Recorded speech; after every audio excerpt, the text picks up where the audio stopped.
দেখো আজকে কি পড়াচ্ছি, representation of organic molecules.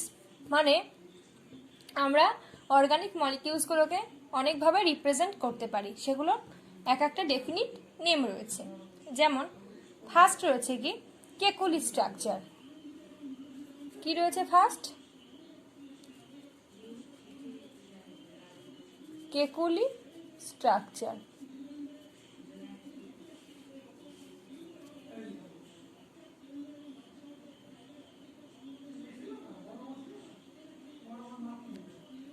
First রয়েছে কি কেকুলি স্ট্রাকচার। কেকুলি স্ট্রাকচার মানে কেমন হবে কেকুলি স্ট্রাকচার কোনটাকে? যেমন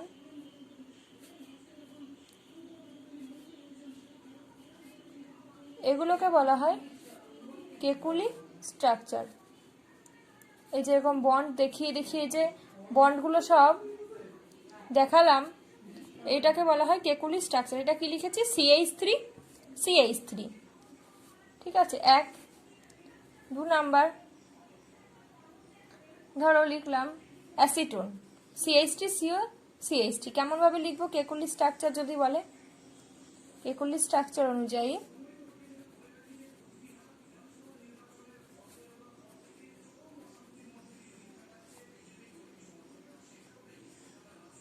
মানে যেই মলিকিউলই দিক, এক কথায় এরকম বন্ডগুলো আমরা কি করব, বের করে করে এরকমভাবে দেখাবো। বন্ডগুলো, প্রতিটা বন্ড আমরা দেখাবো। এটা হচ্ছে কেকুলি স্ট্রাকচার, এটাকে বলা হয় কেকুলি স্ট্রাকচার।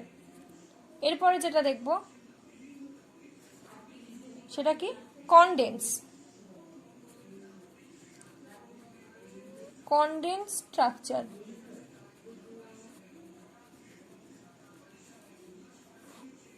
এরপর যেটা দেখবো আমরা সেটা হচ্ছে কনডেন্স স্ট্রাকচার।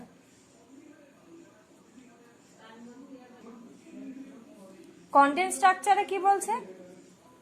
এই যে এরকম, এই যে আমরা এভাবে লিখি CH3CO CH3, আমরা সাধারণত এরকমভাবে লিখি, এটাকে বলা হয় কনডেন্স স্ট্রাকচার। আর যখন আমরা এরকমভাবে বন্ডগুলো দেখিয়ে দেখিয়ে লিখবো সেটা হচ্ছে কেকুলি স্ট্রাকচার। ঠিক আছে। এরপর যেটা আছে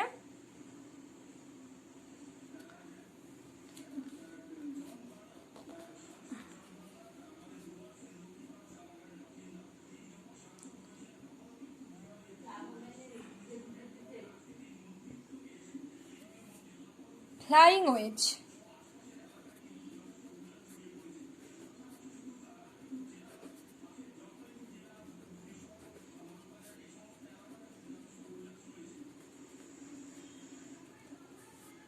flying wedge structure. Flying wedge structure কেমন মনে করো?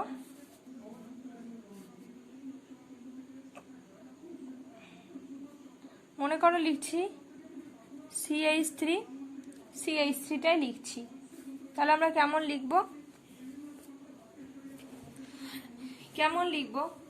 লিখব হচ্ছে ফ্লাইং ওয়েজে একটা থাকে ওয়েজ বন্ড, একটা থাকে ড্যাশড বন্ড। ঠিক আছে, একটা থাকে ওয়েজ বন্ড কোনটা? এটাকে বলা হয় ওয়েজ বন্ড। ঠিক আছে। আর এটাকে বলা হয় ড্যাশ বন্ড। এটা মানে অ্যাবভ দ্য প্লেন। এটা মানে কি বলা হয়? Above the plane. আর এটা মানে বিলো দ্য প্লেন। এটাকে কি বলা হয়? Wedge bond. আর এটাকে কি বলা হয়? Dashed bond. ঠিক আছে। এটা কি ওয়েজ বন্ড, লিখে দিচ্ছি আলাদাভাবে। Wedge bond above the plane, মানে এটা above the plane. Dashed bond below the plane. তাহলে ফ্লাইং ওয়েজে এই কটা আমাদের মনে রাখতে হবে যে অ্যাবভে এটা ওয়েজ বন্ড হচ্ছে অ্যাবভ দ্য প্লেন বোঝায়, dashed bond below the plane বোঝায়। এবার ফ্লাইং ওয়েজে যদি আমরা ধরো দেখাচ্ছি CH3 এটার যদি আমরা দেখাই ফ্লাইং হয়েছে কিরকম দেখাবো, এই লিখবো সি, এটা টেট্রাহেড্রাল, অবশ্যই টেট্রাহেড্রাল রাখতে হবে, এইচ, একটাকে রাখবো ড্যাশড বন্ডে, একটাকে রাখবো ওয়েজ বন্ডে, এরকম। আবার রয়েছে সি, এখানে এইচ, এখানে একটা ড্যাশে, এখানে একটা এইচ। তাহলে দেখো ফ্লাইং ওয়েজটা ঠিক এরকম বোঝাচ্ছে যে ফ্লাইং ওয়েজে যদি আমাদের লিখতে দেয় তাহলে কি করব, একটা বন্ডকে ড্যাশে রাখবো, একটাকে অ্যাভবে রাখবো, আর একটাকে আর দুটোকে কি করেছে প্লেনে লিখেছি। এই যে এরকম টাইপের যে স্ট্রাকচারটা রয়েছে এটাকে বলা হয় ফ্লাইং ওয়েজ। এই ফ্লাইং ওয়েজ তোমরা যখন স্পিও কেমিস্ট্রি পড়ানো হবে, এই ফ্লাইং ওয়েজ থেকে ফ্লাইং ওয়েজ থেকে ফিশার ট্রান্সফরমেশন, ফিশার থেকে ফ্লাইং ওয়েজ ট্রান্সফরমেশন এগুলো করানো হবে। তখন এটা নিয়ে আরো কি হবে, এটা নিয়ে আরো বিস্তারিত আলোচনা করা হবে, ঠিক আছে। এরপরে যেটা দেখবো আমরা CH3 CO CH3 সেম ভাবে তোমরা করে ফেলবে এরকম ভাবে দেখিয়ে, ঠিক আছে। মনে রাখতে হবে ফ্লাইং ওয়েজে একটা থাকে ওয়েজ বন্ড আর একটা থাকে ড্যাশ বন্ড, ঠিক আছে। ওয়েজ বন্ডটা কি বোঝায়, অ্যাবভ দ্য প্লেন, ড্যাশ বন্ডটা কি বোঝায়, বিলো দ্য প্লেন। আর দুটো বন্ড কিসে থাকছে, বিলো দ্য প্লেনে থাকছে, বিলোতে থাকছে, ঠিক আছে। এই সরি, আর দুটো বন্ড হচ্ছে প্লেনে থাকছে, আর একটা থাকছে অ্যাবভ দ্য প্লেন, একটা থাকছে বিলো দ্য প্লেন।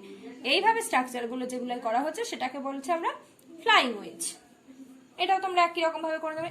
এবার তোমরা এগুলো যে কোনো মলিকুলের উপর ট্রাই করে তোমরা প্র্যাকটিস করে দেখতে পারো।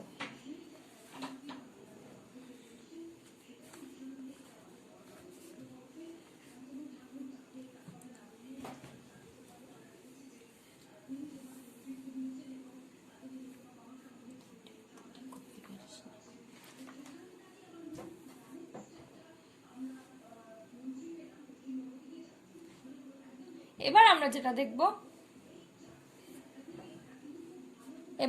দেখব, লাস্ট, সেটা হচ্ছে বন্ড লাইন স্ট্রাকচার।